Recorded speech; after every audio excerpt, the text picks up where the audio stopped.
Lanjutan cerita dari VT saya yang bahas Haidar. Dan itu tentang Haidar beneran atau bukan, saya masih ragu ya.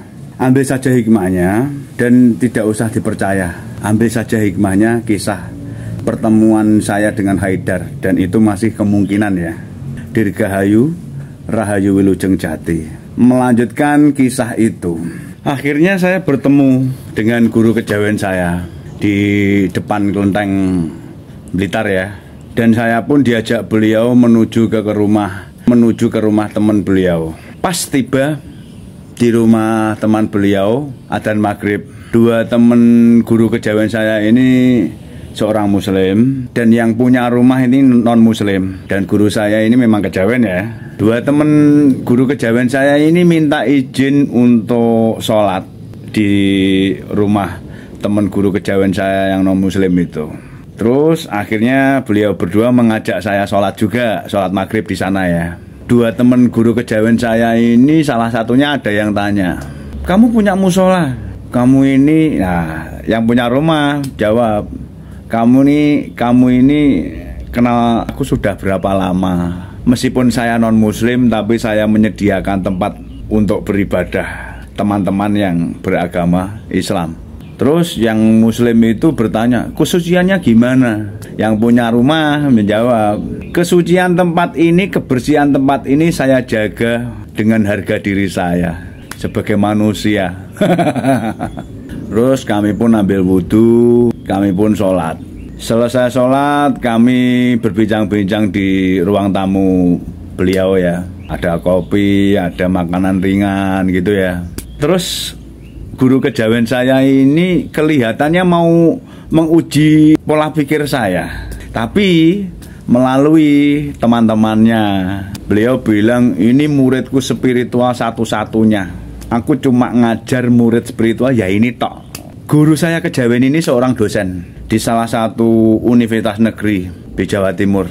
Yang pasti guru kejawen saya ini punya dua istri dan keluarganya, anaknya nggak ada yang tahu jika guru kejawen saya ini punya pangeram-pangeram, bisa mendatangkan keajaiban, kesaktian ya. Keluarganya nggak ada yang tahu kecuali keempat sahabat beliau tadi, termasuk guru kejawen saya ya, berarti ada orang empat ya.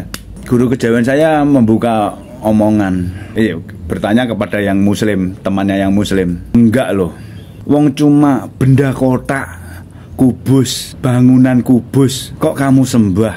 Terus yang punya rumah, beliau seorang Buddhis ya. Yang lebih konyol itu masa patung disembah gitu. Yang punya rumah menjawab, ya sama saja, patung Buddha ini bukan disembah, Buddha bukan Tuhan. Patung Buddha ini hanya sebagai kiblat. Pada saat saya beribadah, saya harus seperti patung ini, tak berprasangka, tak berkeinginan. Terus yang muslim, ya sama, itu cuma kiblat. Ka'bah itu kiblat, bukan untuk disembah. Nah. Terus ketiga orang itu bilang sama guru kejawen saya, lah kamu kejawen itu apa? Malah nggak ada kiblatnya. Guru kejawen saya bilang, kiblat kami ini di berbagai tempat. Asal kami mau mengingat Tuhan, di saat itulah kiblat kami. Jawabannya elegan ya.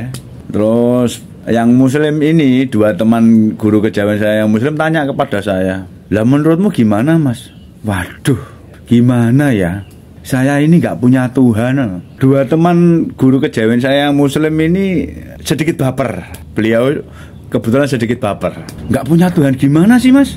Terus saya tanya, karena saya sudah merasa ini mau diuji ya, saya uji balik. Jika Anda merasa punya Tuhan, jika Anda merasa punya Gusti Allah, tolong hadirkan di hadapan kita Tuhan Anda. Apakah Anda bisa? Terus dua teman guru kejawen saya ini baper, sedikit emosi. Muridmu ini kelihatannya salah jalan. Guru kejawen saya dibilangin gitu cuma ketawa. Terus guru kejawen saya menjawab, tampaknya kamu yang salah jalan. muridku nggak salah jalan. Terus dua teman guru kejawen saya yang muslim itu bilang, "Lah, maksudnya gimana itu, Mas? Manusia itu tidak bisa memiliki Tuhan." Dari ritual berbagai agama, tidak ada salah satu ritual yang bisa membuat manusia itu memiliki Tuhan. Nggak ada. Tuhan itu maha pemilik, bukan untuk dimiliki. Tapi kita bisa bilang, kita beriman kepada Tuhan. Kita punya iman. Kalau kita punya Tuhan, itu adalah pernyataan yang salah kalau saya pikir ya. Tapi kalau kita punya iman kepada Tuhan, nah itu mungkin bisa dibenarkan. Iman bisa dimiliki kalau Tuhan tidak bisa dimiliki.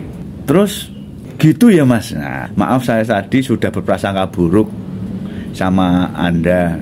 Terus temen guru kejawen saya yang Buddhis tanya, "Lah terus kalau iman kepada Tuhan, terus kalau iman kepada malaikatnya, kepada nabinya, kepada kitab-kitab sucinya, saya pernah membaca itu, rukun iman dari Islam. Itu gimana?" Nah, saya melirik guru kejawen saya melirik dua teman guru kejawen saya yang beragama Islam. "Monggo dijawab Mas." Nah, mereka kompak menjawab gitu ya, bilang begitu ya. Iman kepada Tuhan tidak sama dengan iman kepada malaikat. Iman kepada Tuhan tidak sama dengan iman kepada malaikat. Tidak sama lagi iman kepada nabinya. Tidak sama lagi iman kepada kitab-kitabnya. Kita iman kepada Tuhan itu adalah iman supaya kita bisa menyembahnya. Tapi iman kepada malaikat bukan untuk disembah. Iman kepada nabi bukan untuk disembah. Iman kepada kitab-kitab suci itu bukan untuk disembah. Seperti halnya kita bersujud kepada ibu kita. Apakah sama sujud kita kepada Tuhan? Kegiatannya sama-sama bersujud. Dilihat mata, bersujud.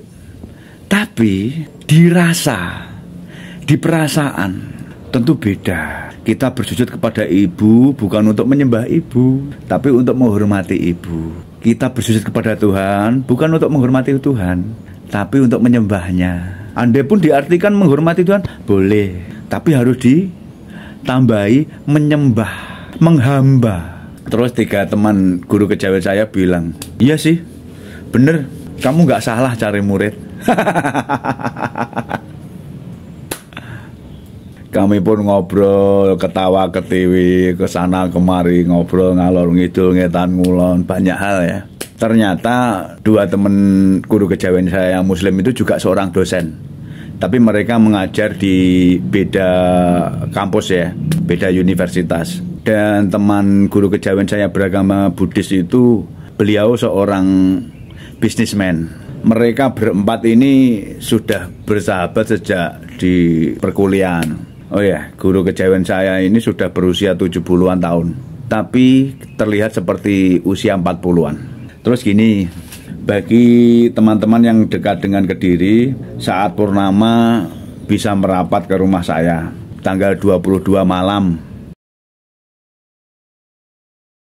Mungkin pas malam minggu itu ya, jam 8 atau jam 9 kita mulai manekung.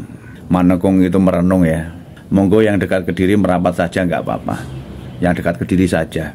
Kasihan kalau yang dari luar kota jauh ya. Mugi manfaat dulur, tancep kayon.